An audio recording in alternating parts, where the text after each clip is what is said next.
All right, Trainiacs. I've been wondering about this myself, and I've been getting a lot of questions about it. What is my race plan for Challenge Roth, the first full Ironman that I'm gonna do? I don't know. But we're gonna have a call with Dr. Dan Plews, who's been helping me with the training leading into it. We're gonna find out, I think, heart rate, pacing, power, maybe goal times, nutrition plans. Let's see. I'm just as excited as you are.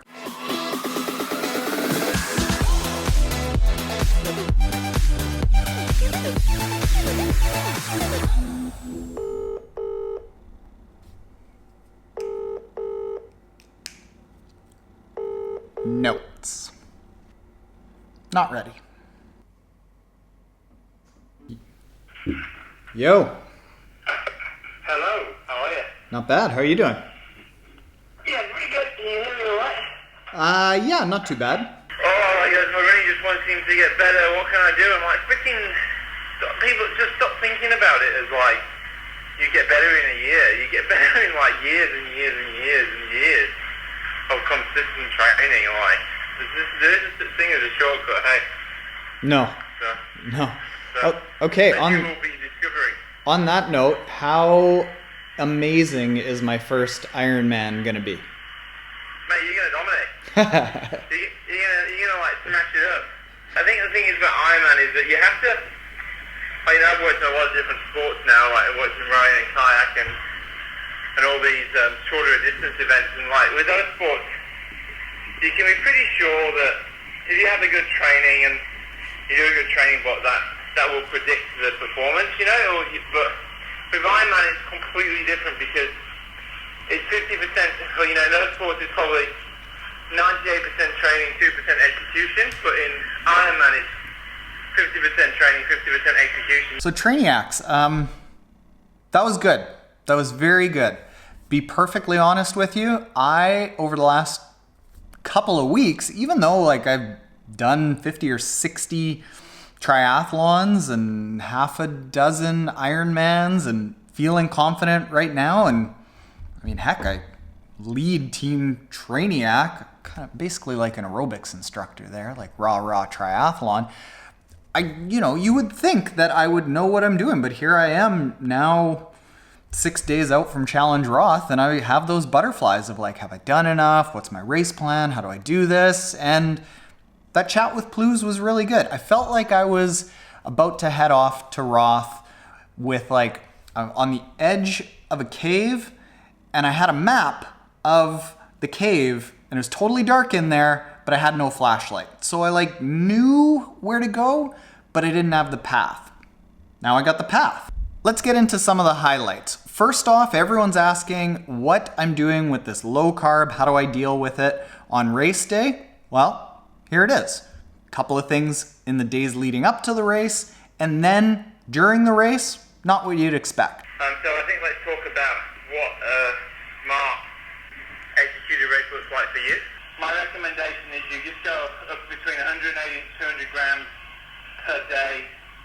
So it's a Saturday race. From the Wednesday evening, taking a few more carbs, and over the next 2 days, up the carbs like to around the 200 grams mark. But make sure they're good carbs, so banana, natural carbs, in the whole carb area, like sweet potato, banana, and whatnot. And then in the morning, also have a bit of carb, but you want it to be a low glycogen, low GI kind of carb. So like some oats with water is good because they're quite low GI, because you don't want to get that insulin spike because it'll boost your fat metabolism a little bit. Okay. Well, but what is important is what you eat before. So if you're eating a high carbohydrate meal like before, the first hour of exercise is you really inhibit your fat oxidation. And that's because you get that insulin spike. So insulin's elevated, your fat metabolism is shut down, which is why what you eat before the race is important. Okay. I mean, it's basically similar to what I've been doing, mostly a protein and fat coffee with when I'm not totally fat based, I'll just have an apple. So 12 grams. But an apple's not great. Too much? Don't eat an apple. Too much? Save the apple for after. Okay. Well, it's just nothing, it's just fructose, right? And it doesn't give you what you need. I mean, apples are great, don't get me wrong, like minerals and vitamins, but like, you know, they're a good post-workout meal, like, you know, an hour after you start training. Not a pre-workout meal. All right, just stick with whatever I do. Yeah. All right, that's easy. So we increase the carbs just slightly in the days leading up to it, have a little bit of carbs and some protein the race morning, and then just my regular race nutrition that I've had for the last bunch of years. All good. Race strategy with the swim. Easy peasy. Now, the more I start looking into data and studies and things like that, the more I see that there is not a very significant correlation between fast swimming and fast Ironman times. Big correlation between fast biking and fast running and fast Ironman times, but the swim, not so much. So Plews had a great way of explaining how to pace the swim. The swim, obviously we can't really do much about that. I can't really give you an idea on pacing, but I think, you know, just remember that the swim is such a small portion of the event. So you're not going to make the outcome of how well you swim will have very little outcome on the overall scheme of the event. So, but you've got to really get through that swimming. You have to just conserve as much as you can. Sit in the group, sit on feet, and try and like think of it. I always like to think of it as the swim is compulsory transport to the start of the race. So go easy. And that's a bit of the flavor of the day. Once I get onto the bike, go easy. Very, very easy. And then build into speed. On the bike, like for you, I reckon like a good target power 200 watts. Okay, that's what I was thinking, like 200 to 210. I think what you'll find, and the thing where you have to be really strict and the most diligent is that first 40k, and like, do not do any more than that in the first 40k. Even if people are coming past you, really hold that 200 watts because you'll be going, oh my god, this is way too easy, 200 watts is too easy, these guys are coming past me, but you know, like, you get in for the long game and just think that those people that are going past you then, you'll probably be seeing them again later because they're probably going too hard. So first 40k, really key, really critical to stick on your, to stick with your right power. And then just stick with that power and don't come off it, like, and it'll get harder and harder. And if you get to the last 40k, and you're like, oh my god, 200 watts is way too easy, then you can think about increasing the power a little bit. But I guarantee you won't want to increase it very much by that point. Coincidentally, that's exactly what Cam Worth said that he does in the protriathlontraining.com, how to bike with Cam Worth videos that he did. He said that the whole race is just moderated and he's just building into it because he wants to race that last 40k of the bike feeling good. And that provides a really strong mental boost. Run, same sort of thing. Go out slow. He had me down here at a 5-minute K to 5:10 K for the first 10Ks, like hard cap. And then it's gonna get kind of tough. So go out for the first 10K at 5-minute pace. Yeah, 5 to 5:10 obviously. I mean, it's going to be, I think 5's the upper limit, 5 to 5:10. Okay. And then just hold that for as long as you can. And again, the first 10k will probably feel pretty easy. Hardest points between 20 and 30k. So just be prepared for that in your mind. That's gonna, you know, it's gonna come because you'll probably get to through 10, you'll be good, and then you get to 20 and it'll start to hurt, and then you'll think I'm only halfway. But like, just be prepared for that and just really focus on that 20 to 30k mark as the main kind of area of the marathon. So it always requires the most mental fortitude and mental focus. And one of the biggest tips that he gave me that I didn't really know about this is to settle my heart rate down. Coming out of the water, getting off the bike, it's easy to rip through transition. That's kind of my thing. That's what I do. I do fast transitions. But ripping through transition jacks your heart rate up, and it's hard to bring it down.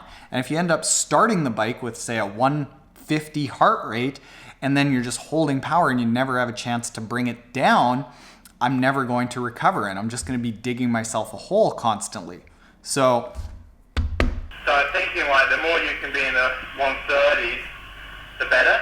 So there's a little bit of a tip for you. Like what you'll find is that heart rate is important still. So for you, you've been doing those kind of endurance rides with the tempo, and you've been sitting in the 130s, right?